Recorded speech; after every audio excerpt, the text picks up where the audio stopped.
Welcome back to your Netball Besties podcast. We're your hosts, Alexa and Jenna, and we've been gone for a few rounds. This is round 14, which arguably one of the more important ones.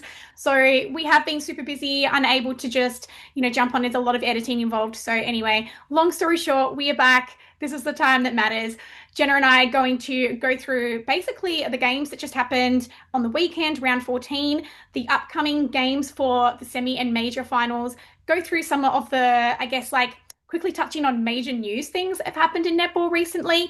And also, we are going to give you our picks for the team of the year and essentially compare that to the commentators' picks that they told us on Pivot last night. So, Jenna, can you please catch everyone up on what the top four ladder is looking like? So we have Thunderbirds in first place, Vixens in second, Fever back in third, and Mads at fourth. So we had a bit of a kerfuffle with trying to Very much so. yeah, we're going to go through all of the craziness that happened yesterday with or even with the Mavs game, the scoreboard issues, what Fever had to do to get the home game, all those sorts of things. We will go in detail, but oh my gosh, that was stressful. Um, but let's quickly touch on netball news. So quite a lot has happened, doesn't it, Jenna? So we had the Diamonds squad announced. So not yet the actual team that's getting on the plane to Com Games. When's that coming out, Jenna? This week, Wednesday, I believe. Oh, okay. So pretty much 2 days after this podcast goes up, basically. So we shall have yeah, we'll know who's going to go. We obviously had like the larger squad announced. There were a couple of surprises in there, and then a couple that I was very glad I got right. One being Jessie Grenvold, who did get bolted straight to the starting squad. Who was your biggest surprise? I don't know if I'd say surprise. I just think seeing Jessie named was so exciting because I think she's had a really great season. Um, but I must say, I do think that it was a really solid squad. I was pretty happy with all the selections. I don't have many critiques on it. I think it was definitely surprising for me in the invitee list having Mhm. Charlotte Sexton, who we love and we've been so impressed with her, but it was definitely a surprise to see her, especially, I guess, because in place of an O'Shaughnessy or O'Brien, who also did have a pretty impressive performance this year, despite the performance of Giants overall. Yeah, no, I would agree. I do think Erin O'Brien has had a really great year this year. Next year, you never know when there's the update going up to World Cup, there will be changes. I know that they always say it's like the 26, 27, but we always get the updates anyway.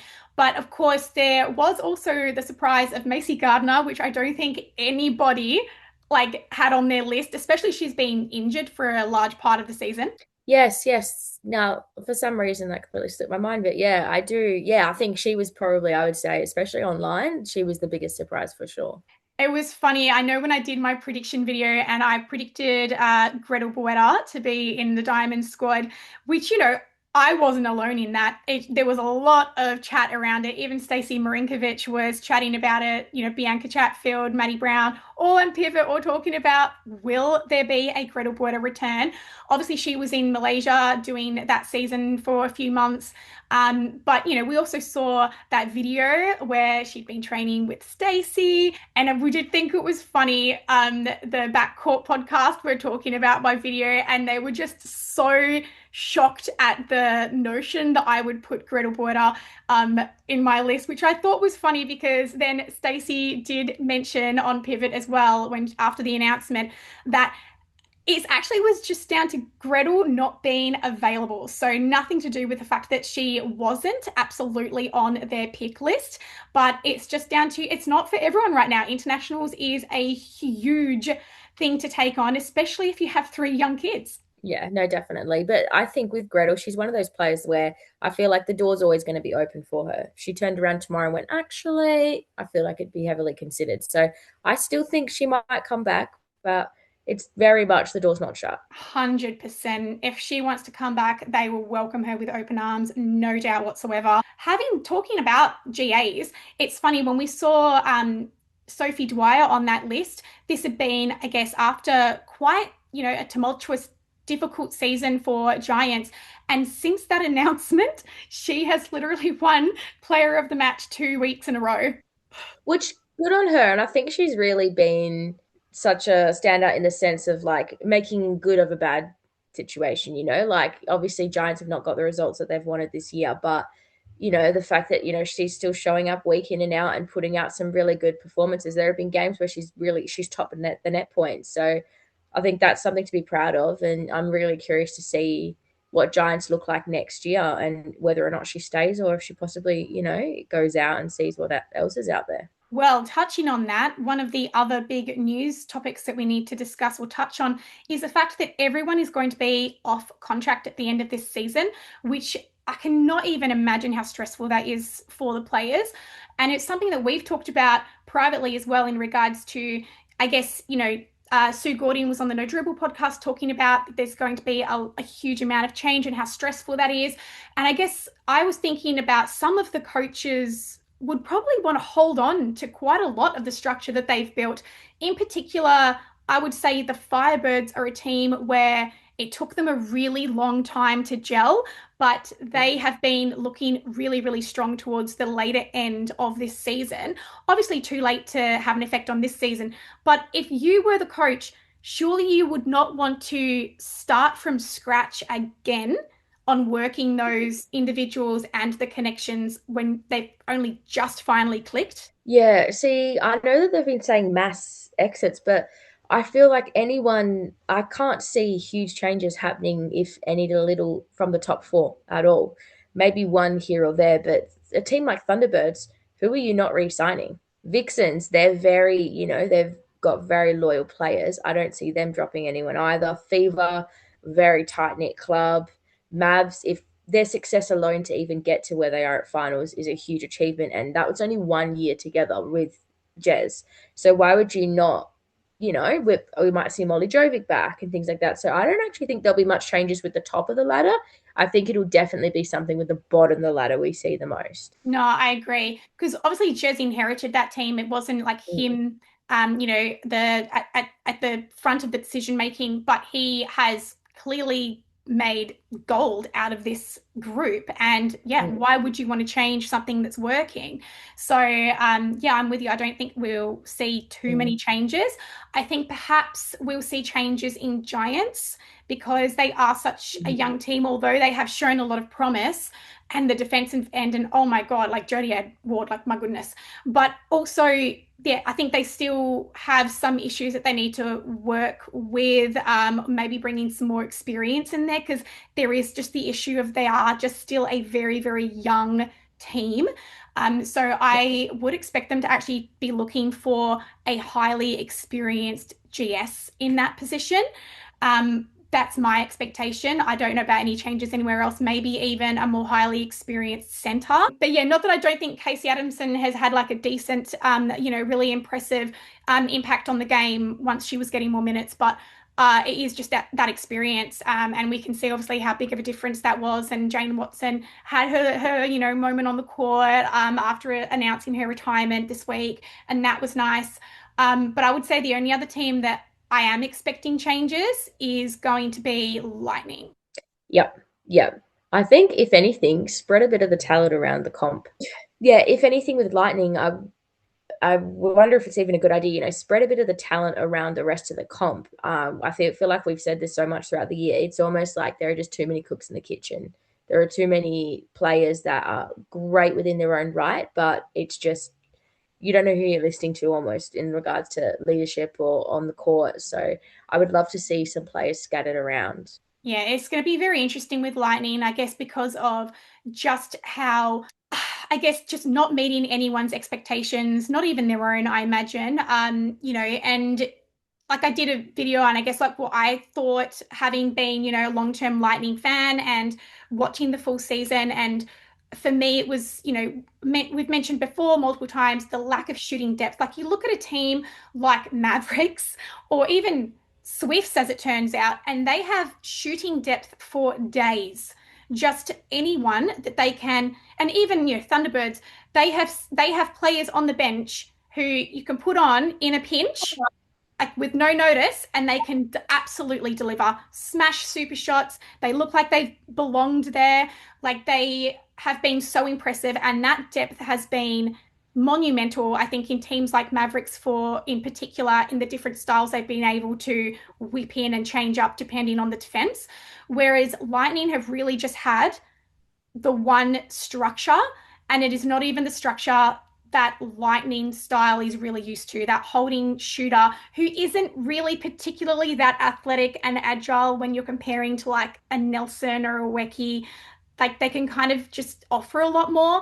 And then you obviously have Kara, who's been doing a phenomenal job in adjusting to that GA position, but she is not a natural GA and she's not a playmaker.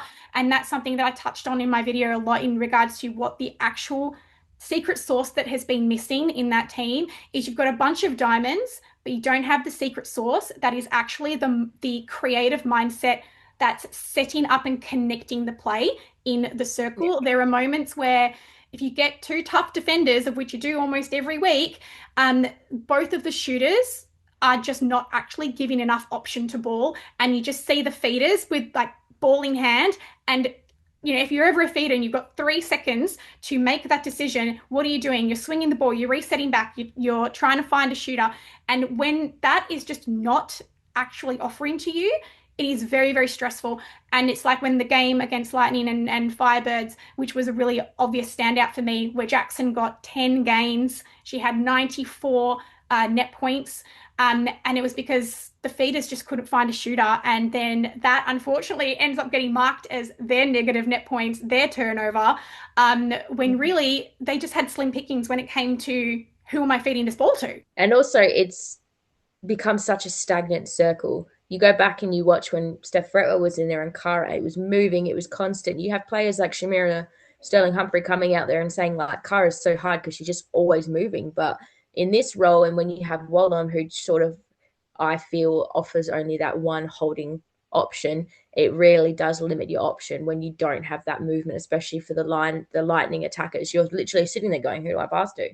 So yeah, it's definitely interesting. But another thing, speaking of Lightning, we need to touch on is some coaching. So the assistant coach for Lightning has announced that she will be leaving to spend more time with her family. There's been talk about what's happening with Belinda Reynolds, whether or not she'll be resigned. Nothing official yet. So curious to see how that will be going or what's happening there. But also Swifts as well. They've advertised the head coach role, Bryony being made to reapply.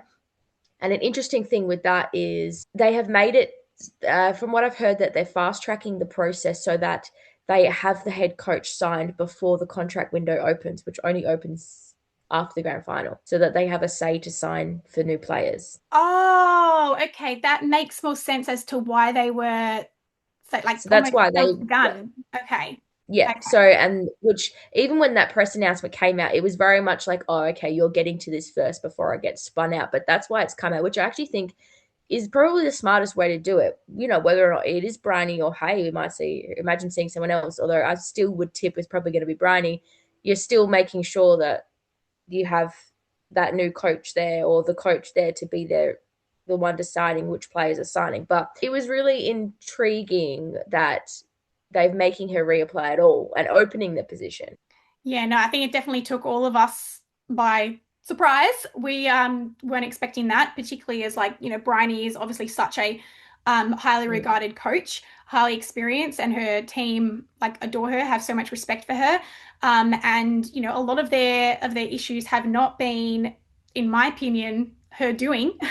It's Mm. just been as it always is, the players just need to be the perfect jigsaw puzzles that fit together, who all are also just uninjured and thriving in life and connecting well. And, you know, it's the team that turns up on the day, which we've seen again and again this season.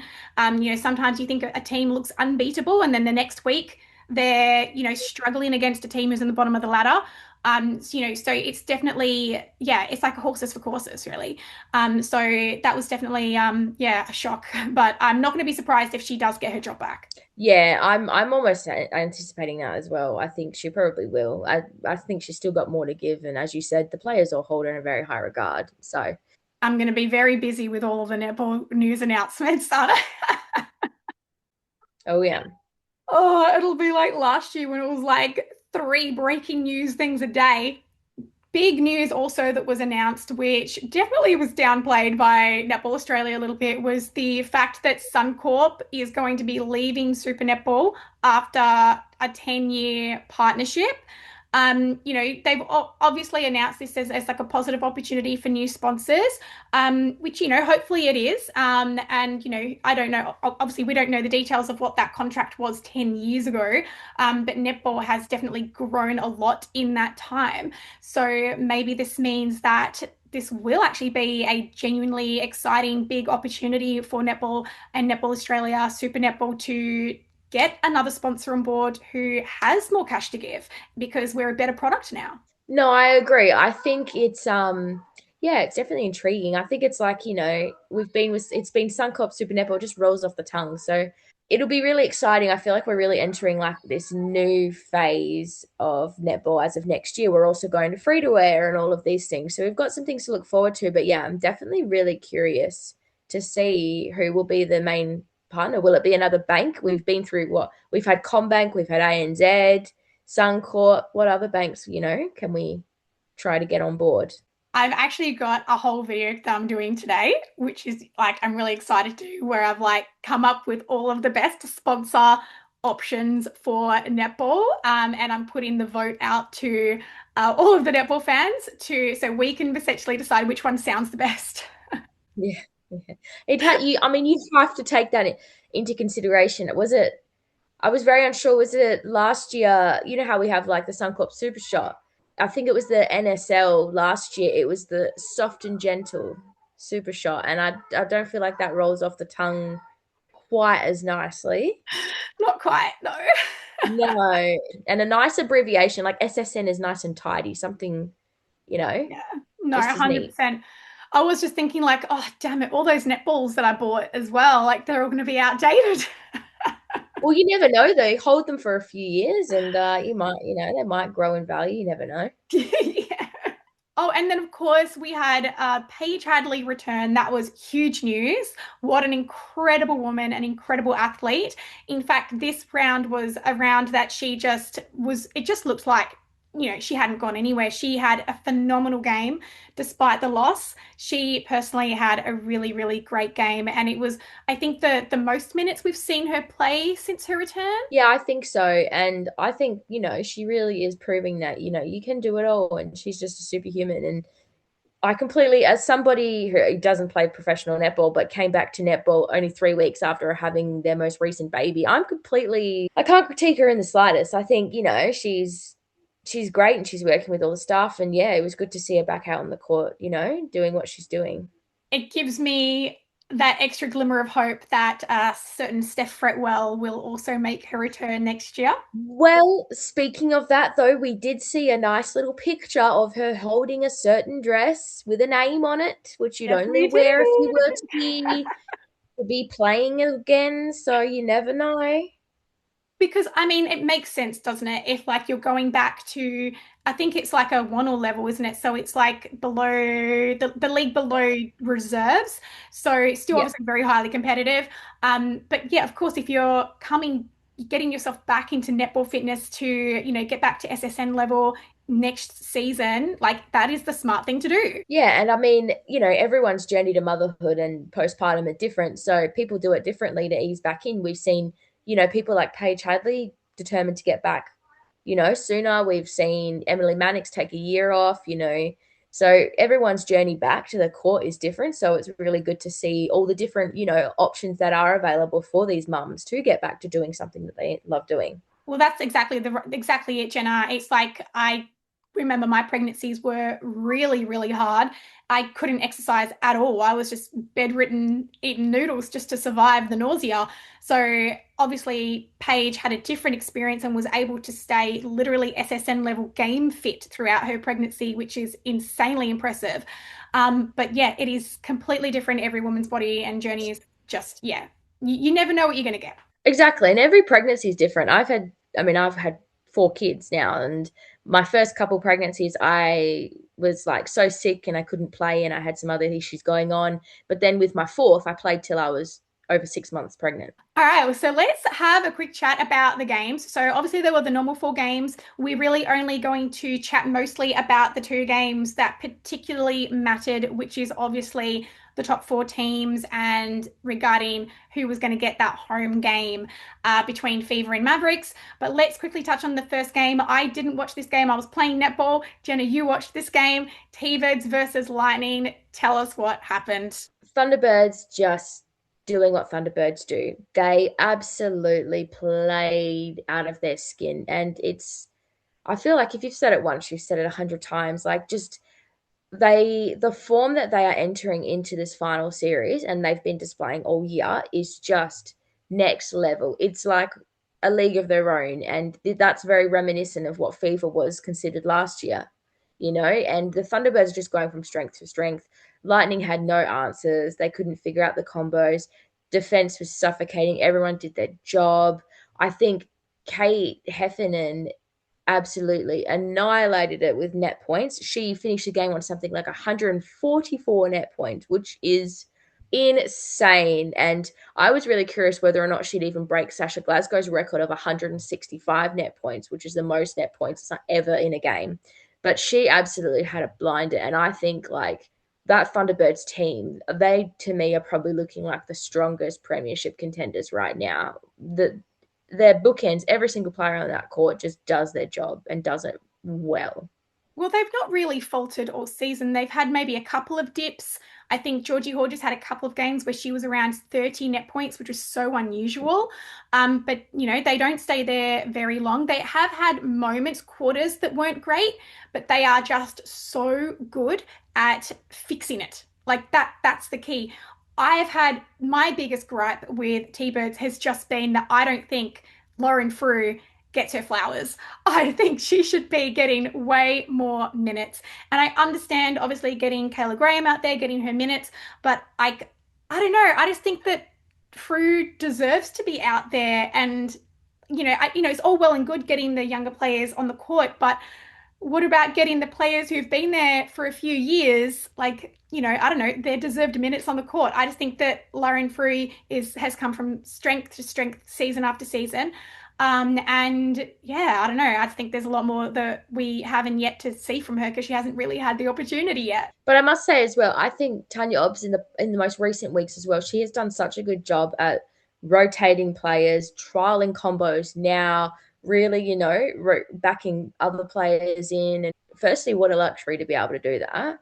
But secondly, like it's going to pay off in this finals campaign because you never know what might happen. And knowing that you've already trialed different combos and the connections are already there is going to be a huge vote of confidence. And like even in the pregame, Tanya pretty much said, yeah, we're probably expecting to trial some combos today. It's funny, isn't it? Like, I think without a doubt, the award for best season's recruiting has to be T-Birds. Without a doubt. Wow. Oh, yeah, they got good. And I would not be surprised if every single person is resigned. Oh, you'd want to, wouldn't you? Like you would, but Oh, yeah, yeah. I think like it would just be harder. Maybe I would say, I don't know, if we're going to be, I don't know, let's just be curious for a second. Who might want to leave and look for more minutes on the court? Perhaps Tilly Garrett, perhaps like Taylor Williams, who had a lot of minutes last year. Obviously, she's kind of been usurped by Heffernan. And, she does get out there sometimes when they bring out that rotation. But I don't know, like it would be hard. It would be hard. Do you stay on a winning team where you don't get as many minutes? Or do you take an opportunity where you get to be a starting player? Because, like, I guess look at the players who have taken those opportunities. Riley Batchelor was a perfect example. And now she's in a Yeah. top four team and she's a starting GA. Yeah, I guess it's hard because essentially being in a team that is the benchmark as well, it would leave a big question mark. But I also think something to take into consideration is sometimes being in that environment and the club itself and everything they offer and how they support you is enough. Like, I think T-Bird seem to have one of the best cultures along the lines of, I think, Mavs as well. I think Fever, like, they just seem to have this incredible team culture. And while it does make me nervous for Fever next year, when it's because it's almost like they have so many good players that deserve to be running out full 60-minute games, but you can't put 10 people on the court in 7 positions. So I get concerned going, oh, like for example, like Fran Williams has had an absolutely phenomenal season this year, and she's just absolutely just killed it week in and out. But then with Sunday back, and going back to more of that rotating through, do we possibly see someone calling her up and an opportunity elsewhere, or can we just hope that that culture and environment at Fever is enough that makes her want to stay? And because it's another thing, it's such a gamble where injuries can happen at any time. And like Zoe's Kransberg is a great example of that. She was signed as the, I think, 11th player, and then Sunday went down with injury, and then she got elevated to the main squad as her replacement. And had you moved, you could have missed out on an opportunity. But it's one of those things that are so unpredictable in sport. You never know. It's hard with a player like Fran because, yeah, like obviously mentioning Sunday will be back. Ruth is back. There a lot of incredible defensive players on in the team for Fever. But I guess touching on what we were talking about the other day, Jenna, in regards to the players who have so many international commitments on top of all of that, maybe 60-minute games isn't what you want if then you're also risking stress fractures and general just injury risk for a player who essentially her team is on the other side of the world.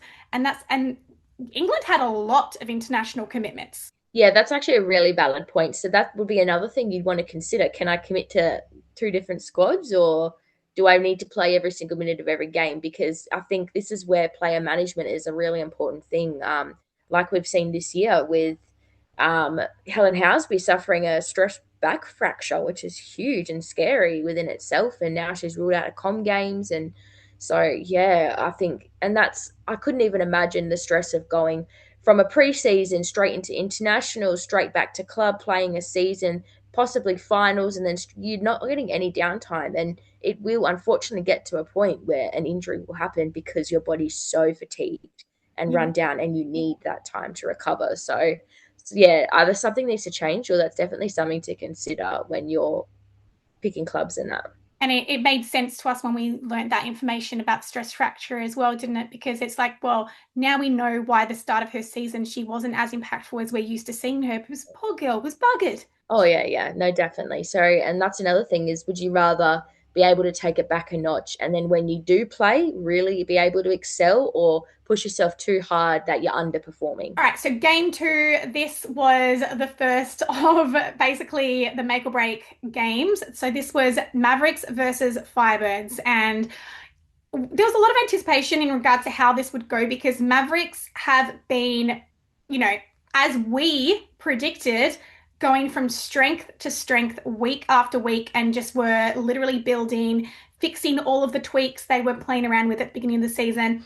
And yeah, had just really come into form. So we knew that they would most likely win, but of course, we talked about the fact that they were up against each other round 7, I think it was, you said, and that Firebirds only lost by 1 goal. So for some reason, despite the fact that Firebirds overall have not had a great season and Mavs have, that some teams are just each other's like little Achilles heel.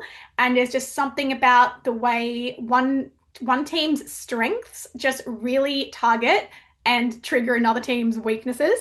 And this is definitely one. Mm. Yes, no, I definitely agree. And I think we saw that sort of proved when we saw T-Birds versus Giants.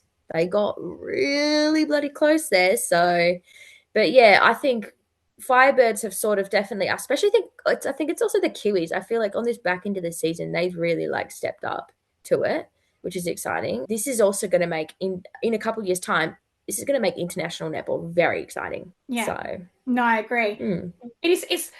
It's like we were touching on yesterday as well with the Firebirds.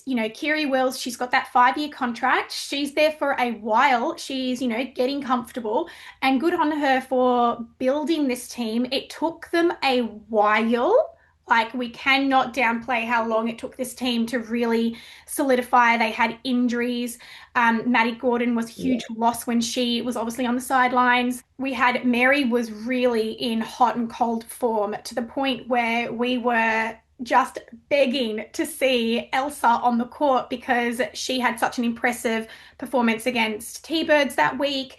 But then Mary really felt the pressure and she stepped up to the plate. She's been great to pay her Selby Rickett. Really, really like disappointing start of the season. Not going to sugarcoat that, but she has really, really stepped up. And I just don't really see that team changing. I feel like it would be a very silly risk Mm.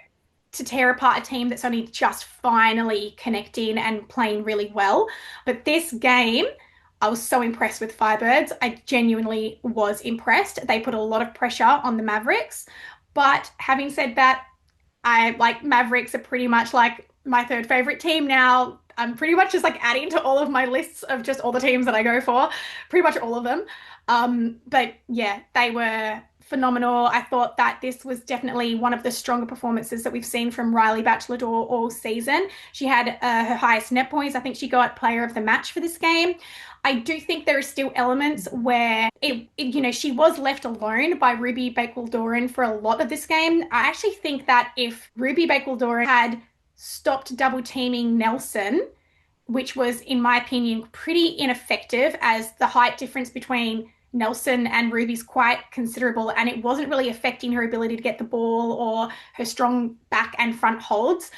I would say just leave Jackson on her because Jackson's doing a great job. Ruby should have really put more pressure on Rue because Rue had the whole space. If Ruby had put more pressure on Rue, would we have seen them forced into a faster change, bringing Sasha McDonald on sooner, Pav on sooner? But they chose not to, and Rue had the best game of her career. Yeah, yeah, which is, it's always nice when you get a game when you got a player a bit more off of you and you get a bit more space to breathe. No one likes getting beaten around as a GA, so we would know. But no, it was nice to see her. I think this will do a lot for her confidence, which I would say we've seen have its ups and downs this season. And it's nice to see a young player who is so young. She was talking on the with the press conference with Jez after, and we rarely really hear her voice, and I was like, oh my gosh, you're actually so young. Like you forget how early on in their careers these players still are, and so much to learn and grow. And clearly, the Mavericks have a lot of faith and confidence in her ability. And yeah, look at her now. She's a starting GA for the Mavericks who Mm. are in the top four. And that's pretty damn impressive. Yeah, yeah. Once again, she made the right move for herself. So, look, it's paid off. I was thinking, like, so obviously, Jamie Lee is just like on her own merry way of just kicking net point ass at the top of the list week after week. So bloody impressive, so consistent. And I was thinking, like, oh no, she got her Liz Ellis diamond turned into a necklace. She should have got an earring because Oh, surely yeah. She might have a matching set by the end of the year. I will be like so disappointed and shocked if she doesn't get the Liz Ellis diamond again this season, given just how insanely impressive she's been. Like, it's almost a given, surely. Like, what else? Yeah, no, What else would you need to she's do? honestly, I don't think there's anything else you could more she couldn't do any more than she has. She's had an incredible season this year and she's been so exciting to watch. It's funny, like we say obviously Mavericks have, really turned a corner in the last 3 years, new coach, but really it's almost an entirely new team as to where they started. I think because of obviously the Liz Lewis retired from netball, Molly Jovic pregnant, and then obviously Tara went down, and just so many actual like changes. There were only Nelson, Brown, Amy Parmenter. I think, is that right? I think they were the only like players from the original Mavericks lineup. Yeah, something like that. Yeah. Like, yeah, everyone else is completely different. So, yeah, obviously, bloody impressive for them to get up to where they are now. And just really excited to see how much they've grown because they're just generally an exciting team. Everything they do on their social media, how they present, the fact that like, Jez is on camera talking about really honest things. Like there's no holding back. Like he gets asked a question after a hard game and he'll answer the questions and it's not a media spin. It's just very matter of fact and honest. And I think that that has been missing in a lot of general netball, content and coverage. And we want to have that barrier removed. Like we want to see that. And I think it's really endeared them to a lot of people. Yeah, no, I do really, even their socials, I really enjoy watching their social media content. But I just love, like, there's no need to be secretive and hide like some other coaches. Like, I just really, and I think the transparency is just refreshing, and it's nice to also be able to learn. I feel like we've been able to learn so much from him and different ways that to view the game. And so I think he's just done a great job. Yeah, 100%. And he was the coach of the year pick for commentators as well, which we'll do our list as well. But I had the opportunity to chat to him when they were here last time in Perth, and we talked all about the defensive structures and how the game has evolved in regards to how defenders need to, contest a lot more because every team has that really strong holding tall shooter structure now, which traditionally we haven't had in SSN or traditional netball, and now most teams do have that. So defenders have had to evolve because they are not 6'5" defenders who can also move around. So yeah, that was interesting to learn about that added challenge that I guess as spectators or non-SSN netball players we don't ever really think about. But it's funny because people will just see it as, oh, what these players are contesting too much or the penalties are too high. And we're almost thinking in the mindset of how traditional netball's always been, as opposed to how SSN specifically has evolved. So Mavs won, and they won by how much? They won by 3, but the goal differential was 5 goals prior. So that made a winning margin of 8 being required for Fever, 8 or higher, in order for Fever to win the rights for the home game. Right, yes, all that fun maths that was involved. And we didn't even touch on the scoreboard clusterfuck that happened where Pav took that absolutely perfectly legal, beautiful super shot, and then the confusion as to what happened because the scoreboard went up, super shot, went up 2 goals, and then like 30 seconds later went back down and removed the super shot. And there was a lot of confusion around that. And luckily, the next game, which was the decider as to where the home game would be, didn't end up being dependent on that 1 goal difference that was, robbed from Pav and Mavs.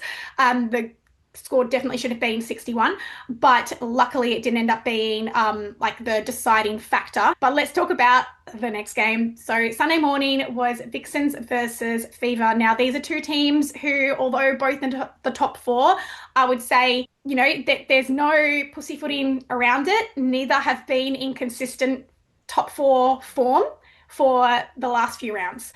I think Vixens have now lost 4 of their last 5 games. Fever, both teams weren't looking strong or consistent. We were just wondering what was going on. But my God, did the girls come to play this game? Yes, and I think, yeah.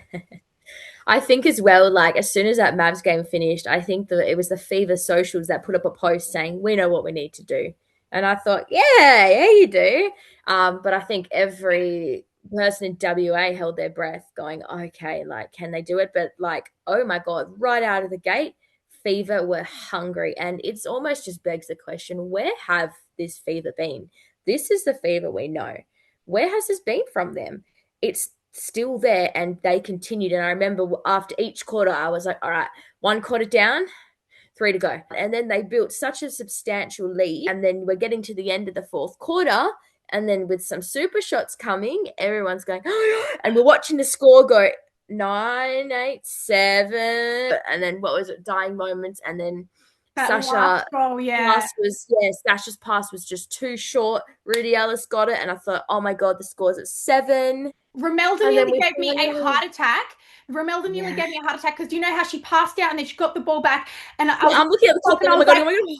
no, because Romelda, she like takes her entire 3 seconds normally. She's just holds the ball. Yeah, she's got to really make sure. But yeah, no, because it was that not great pass from Glasgow that Rudy got. And then that, oh my God, a moment for Zoe Kransberg. I can't tell you how many times I have watched that replay. It was that beautiful. You're seeing Joe Weston anticipating the ball, and then Zoe Kransberg with an absolute flyer, and you're screaming. But if anything, it almost felt really poetic because at the end of the game, there, obviously, you're trying to run down the clock. You need that nine. You've got your nine. For then Fever to do a bit of possession play, it was very poetic because that is something that we have seen Vixens punish other teams with time and time again. It was such a huge achievement. You could see the excitement from the Fever bench, and it was just like a hard fought moment. And I think when you compare where Vixens are right now and the performance that Fever put in, to take that performance into a finals, you're in a really good position. So hopefully at home they can replicate something like that. They could very well be versing Vixens again at home or a Melbourne Derby. Like, we never know. We don't know how it's going to go, but at least that gets them that little bit extra in Perth, and it is deafening in RAC. Deafening. It was really, really impressive to watch because I guess something that we've noticed in particular around Fever was just that attacking mid-court was really lacking. So it's great that Zoe ended up actually getting player of the match and had such an incredible game, especially when you think about the fact that she was up against Maloney for most of that. Yeah. She was an absolute workhorse. The whole team was. Sasha had a great game. Defense was just out of this world. And it was scrappy. That was a scrappy game. I Mm-hmm. counted at the halftime. I counted 26 turnovers, like overall, mostly to Vixens, but that was so many turnovers. Like that is hugely scrappy. Just a lot of whistle, a lot of stop and start, just so many errors. It was definitely not, it was the opposite, I think, of what we would come to expect from the clinical style that Vixens Mm-hmm. play and not letting the stress of the game get in the way of what they need to get done. The weight of the world on your shoulders when you are at the top and the expectations are heavy on you. There's a huge part in the mindset of that. Even perhaps with, I don't know, a little bit of complacency when you know, like, and this is both for Fever and for Vixens as well, a little bit of complacency perhaps when you know that you kind of secured your spot a bit, and then I don't know, the hunger isn't there as much, whereas the hunger was there for Mm-hmm. Fever because they had the home game riding on it. Exactly. And I think like all week I've been saying, like I said, it could be anyone's game. It's really going to be who shows up on the day. And luckily that was Fever. But Vixens also, they just didn't have any answers. They couldn't combat it. I didn't actually realize until I watched the replay later that night with my husband.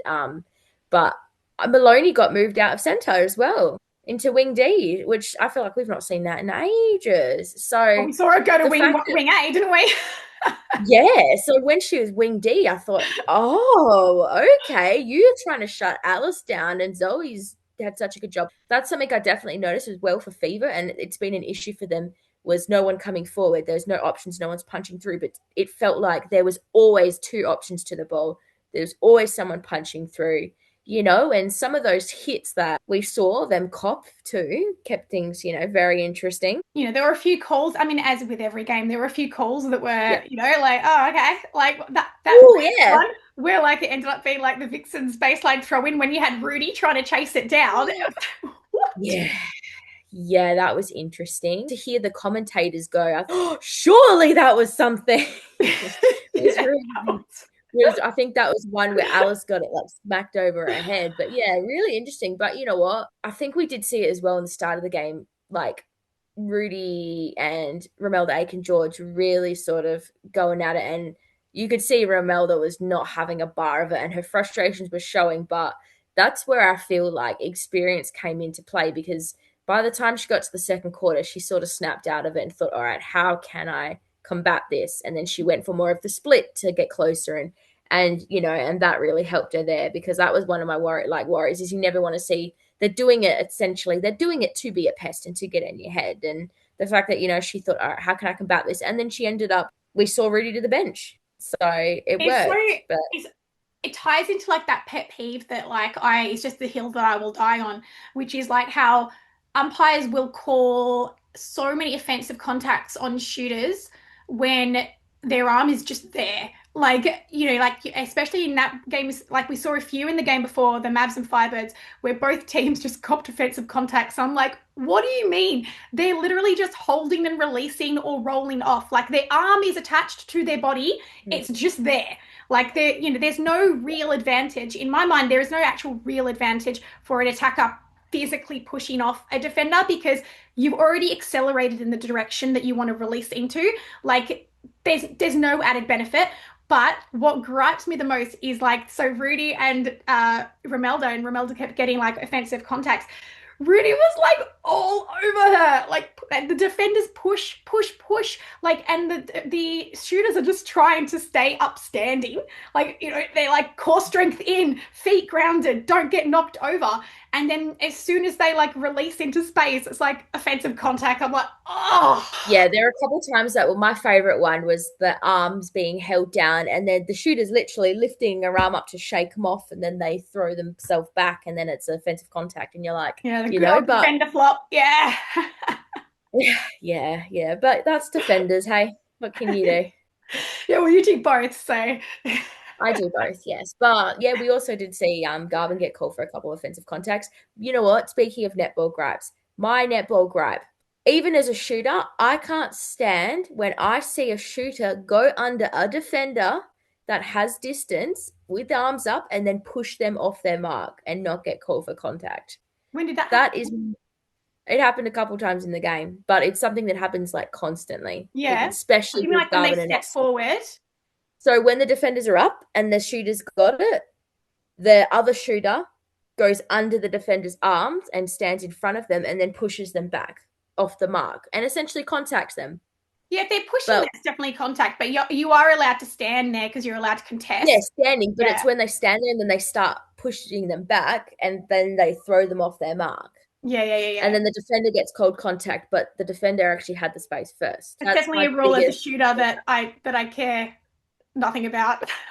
I don't know what it is. It just grinds my gears. No, honestly, nothing will ever annoy me as much as 6'5" shooters standing underneath a goalpost, needing to make a distance of this far, like half a foot distance, with no Oh, defender's hands in front of you, and you miss. yeah, yeah, Nothing will ever like boggle my mind more than that. yeah. I know it's really funny, but it's like when you get a shot directly under the post, and you're like, "Oh, okay, I need to sort of put a bit of a backspin on that." I know. It's like you make like it's funny because Maddie Brown said the same thing in regards to like Romel's shot and just being like, she actually shoots better from like a bit further back. Like I've been saying this for ages. Like I don't understand. Like you're putting yourself at such like a disadvantage physically with the physics of like having to move the ball in a certain trajectory. Like you move a foot back, you're like the defender still is not there. Like and you're able to just like actually project the ball in the right trajectory. Like yeah, I'll never wrap my head around it. I feel like literally making their own lives harder. I digress. All right, Yeah, so game four. Let's go straight to game four. Oh, wait, hang on. So, obviously, just confirming that yes, so Fever secured that home game, and you and I are going. yeah, can't wait. Very, very excited. Cannot wait. That's going to be amazing.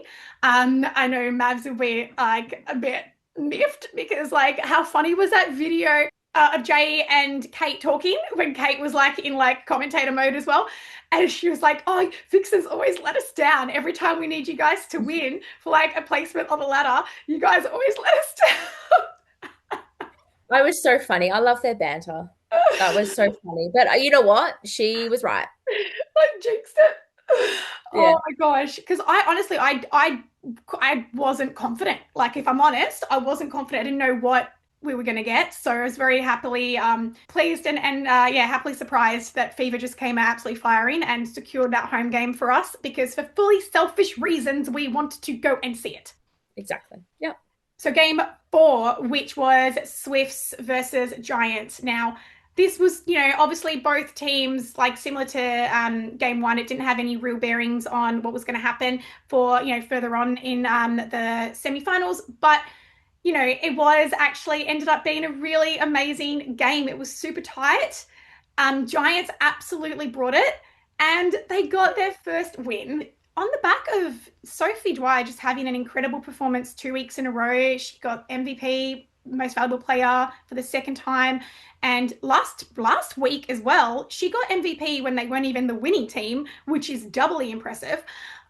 But this week they actually got the one, and by one goal. It was actually a really exciting game to watch. It was a very stressful last couple minutes though, because Swifts, I think Nicola Barge sunk 4 super shots in a row, and you're watching. I'm going, oh please, please get Giants across the line, please The get them Giants across the weren't taking the line. super shots as well. That's what's Yeah, shocking me. but that was the thing is all game they were super shots, super shots, super shots, and then they just stopped doing super shots, and I'm thinking, guys, somebody has to respond here. We have to respond. They've just got 4 in a row. It was so stressful. I was like, you've got two of the top super shooters. Oh my God, what is going on? Like, Matisse, why did you take a one? Oh no, Oh. it was crazy. But yeah, I mean, like, welcome to SSN Barge. She was really impressive the last two rounds. Mm. And obviously no Grace White with that ankle injury, unfortunately. But she got her invitee for the Diamonds, which we forgot to mention as well. But yeah, it was actually a really exciting game in the end, and a lot of tears and a lot of just everyone just really happy for the Giants to finally get their win right at the very end. After, to be fair, had some close games. Like they came pretty close many times. So, you know, not a completely disappointing season, even though you don't have the numbers on the scoreboard. They actually challenged a lot of the top teams, and good on them. You know, they're a young team. Everyone mentions it because it's true, and they're building. So who knows what's going to happen next year? Last night on Pivot, the commentators announced like who their voted top team of the year was, and they went with, I would say, probably the most likely options that we would say. So GS was Elmade Vanderberg. Obviously, no surprise there. She's been incredible. GA was Kira Austin, who, yes, has been incredible for the Vixens, but I would say probably not her personal strongest season this year. And then wing attack, Georgie Horges. Centre, JLP. No surprises there. Wing defense, Latanya Wilson.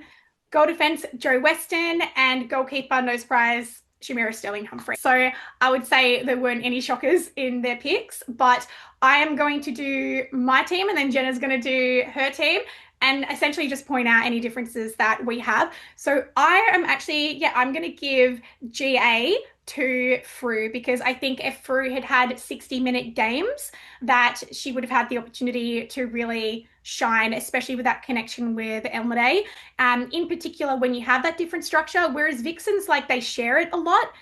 So there's more opportunity for a player like Austin to shine because the shooters just, work kind of like as a real almost 50-50 load. Whereas obviously when you're working with an Elmade who is taking the vast majority of the shots for 60 minutes, it's hard to stand out on the scoreboard with that kind of setup. But I think in regards to what she was able to contribute and her consistency, yeah, I'm going to actually give it to Lauren Frew as my GA of the season. Wing attack, yes, Georgie Horges was incredible. You cannot dispute that. But I'm going to go a little bit out of the box, and out of the box. I'm going to give it to Liz Watson because I actually think that given the disconnect that there was in the shooting end and the lack of depth and options that they had to work with in that circle, and obviously having Akara, who is a GS, learning that GA position, and it was just not as connected as it ordinarily would be. I think what we actually saw was Lizzie Watson keeping the Lightning together and having to work overtime trying to make that happen. Centre is obviously going to be Jamie Lee Price. What an absolute queen. No surprises there with very close Kate Heffernan. Honestly, and then Kate Maloney. I mean, it's hard to pick. It's hard to pick, but you have to give it to Jamie Lee. Wing defense, surely, yeah, you can't really go past Latanya Wilson. We did have some really good wing defenses. Eddie actually had a pretty good season for most of it. We saw Ruth Ariang have a really good crack at wing defense, which was a surprise change. But yeah, honestly, you can't go past Latanya Wilson. I think I'm actually going to give goal defense to Fran Williams. I think she had a pretty phenomenal season in goal defense this year.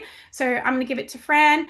And then goalkeeper, Shamira, Sterling Humphrey, obviously. So yeah, that's my list. Very similar. In GS, I have Vanderberg. I think she has just absolutely just excelled in SSN, and considering the performance she's put out for 1 year alone is phenomenal. I think she's only going to grow and get better. And I can't wait to see her stats when we have Fowler back in the comp too. I would love to be able to compare them just because I'm a stats nerd. So that will be exciting next year. For GA, I am actually going to pick Sophie Dwyer. I think she has actually had a really consistent performance, and she has been there for her team and been partly the glue that's kept them together.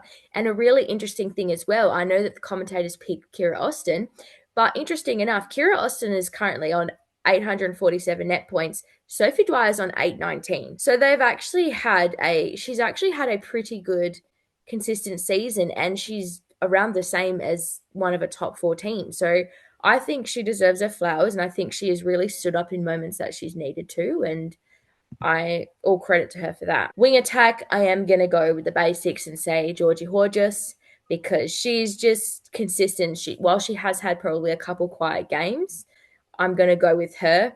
If Alice hadn't been out for so long with that back injury, it would no doubt be her. But because she's obviously been out for so long, she's not, been able to do her usual thing. But her past two games have been really great. Like she's back to her best. Centre, JLP. I don't think it needs any further explanation. She's killed it this year. Wing defense, Latanya Wilson, once again, killed it. GD, Fran Williams, fantastic season she's had. She has just been phenomenal for Fever. And GK, Shamira, because who else, really? Who else? Who else could you pick? Oh, she is just absolutely incredible to watch. And 969 net points she's sitting on at the moment for the season. It's just, yeah, insane. What's Jay on at the moment? 1280. After that game? Yep, I'm looking at it now. 1280. Okay. 1280? 1280. Who's second behind her? Is it still Emma? Yeah, Elmer is 1188. Oh, so pretty close. 100 points between them. Thanks so much for listening, everyone. We hope you have enjoyed this random episode we decided to do.